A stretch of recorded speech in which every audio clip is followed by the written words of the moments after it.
관세음보살,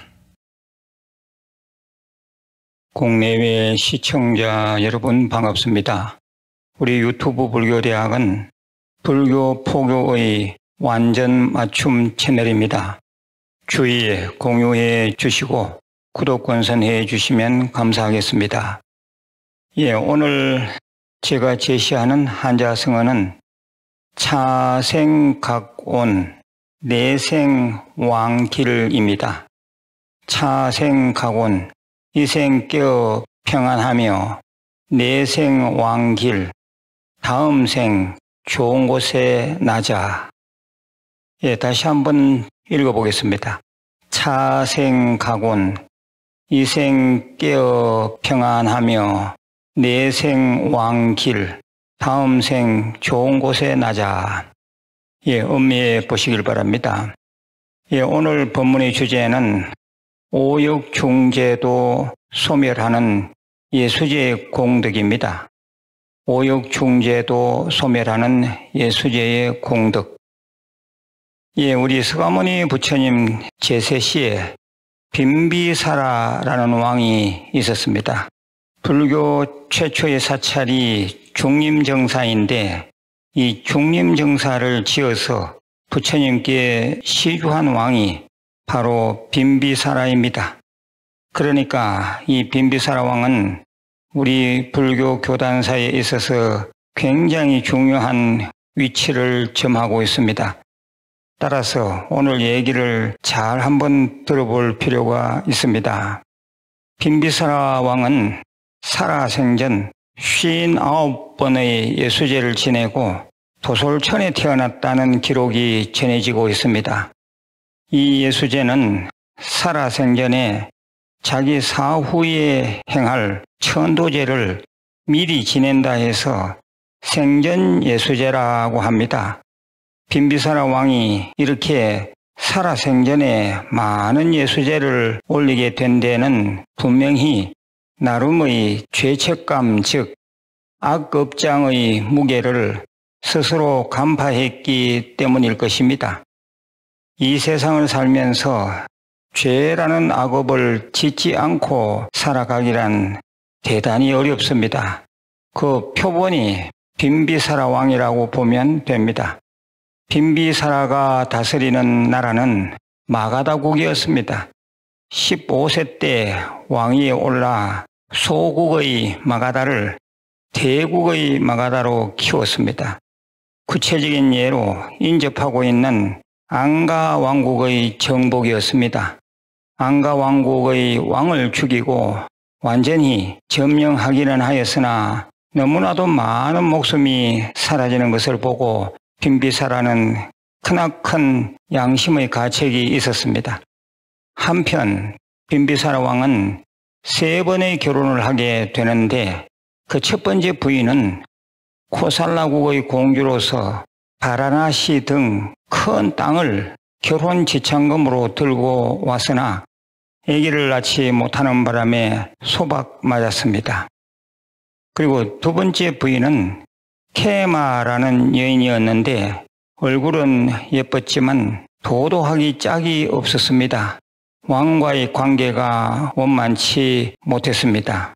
그런데 이 케마는 부처님 법문을 전혀 듣기도 전이었는데 우연히 부처님을 한번 뵙고는 곧바로 큰 신심을 일으켜 출가하여 비구니가 되었습니다.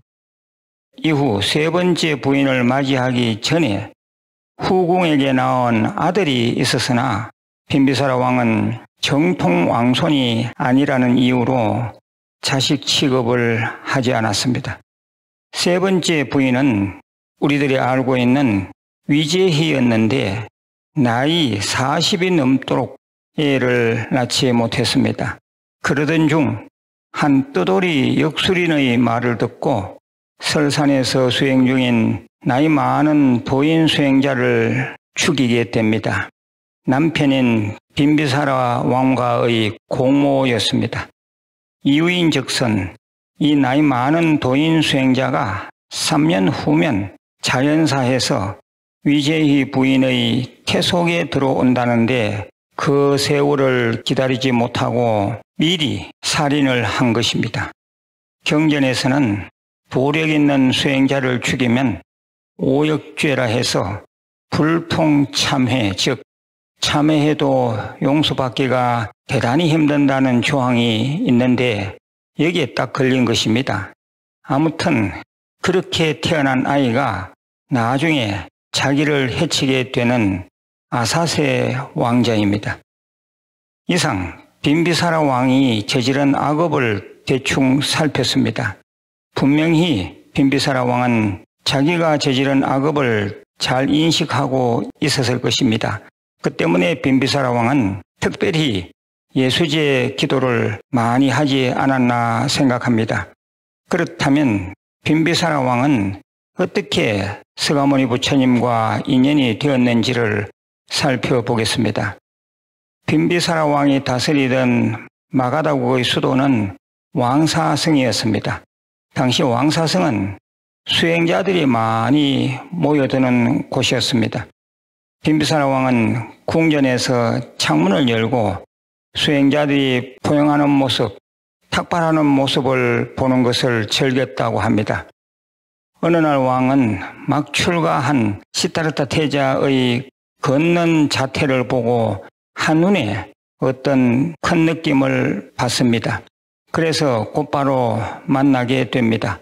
바로 묻습니다. 그대의 가문을 말해 주시겠습니까? 예, 여기서 태자는 자기의 모든 사정을 얘기하게 됩니다. 그러자 빈비사라 왕은 마가다국의 절반을 줄 테니 함께 정치를 하자고 제의합니다만 시타르타 태자는 이렇게 답합니다. 대왕이여, 저는 반드시 깨달아 붓다가 되어 중생을 제도할 것입니다. 이에 빈비사라 왕은 더욱 감동을 받고 청합니다. 만약 그대가 진리를 깨쳐 붓다가 된다면 장소가 어디든 부디 나에게 와서 진리의 가르침을 들려주시오. 태자가 대답하였습니다. 대왕이여, 꼭 그렇게 하겠습니다. 예, 이후 6년의 세월이 흘렀습니다. 부처님께서 부타가야에서 큰 깨달음을 이루시고 우르벨라 가습, 나제 가습, 가야 가습 등 가습 삼형제를 제도하신 후 그들 1000명 대중을 이끌고 왕사성으로 향했습니다.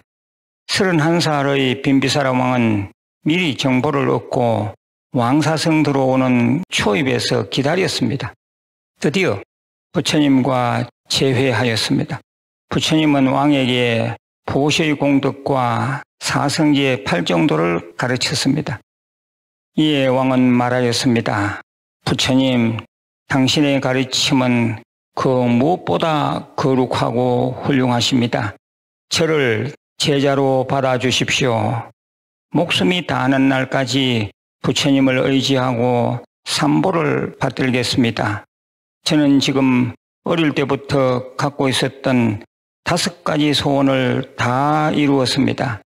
그 5가지 소원은 이러합니다.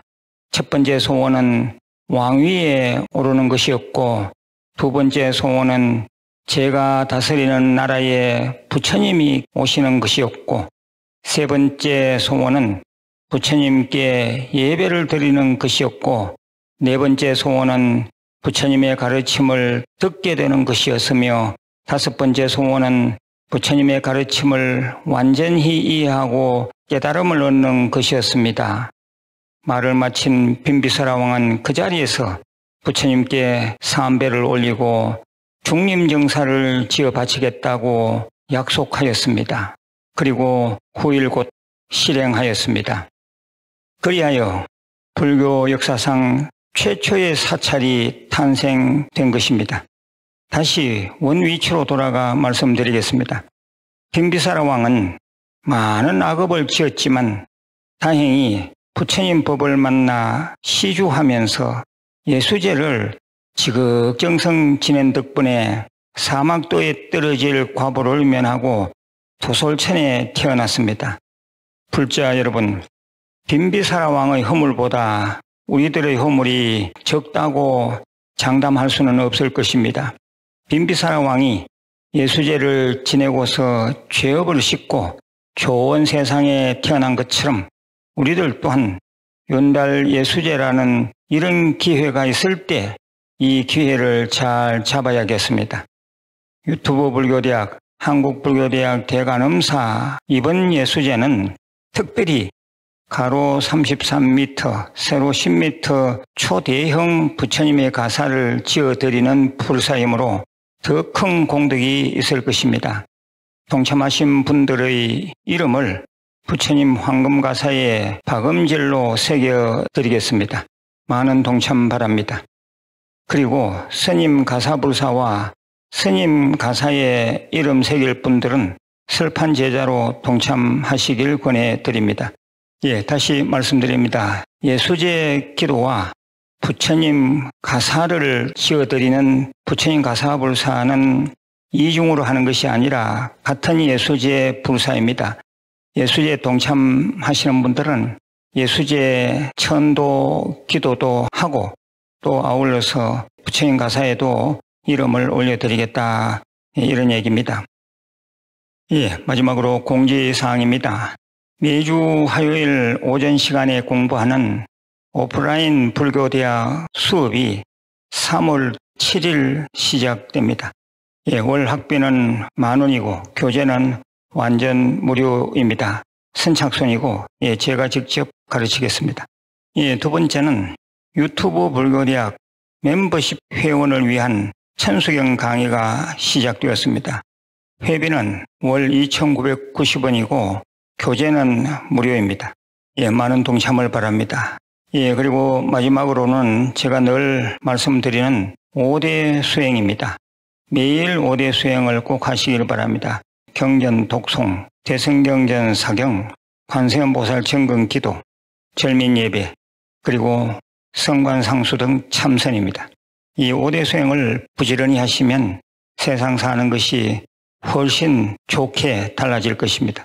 내일 다시 뵙겠습니다. 관세음보살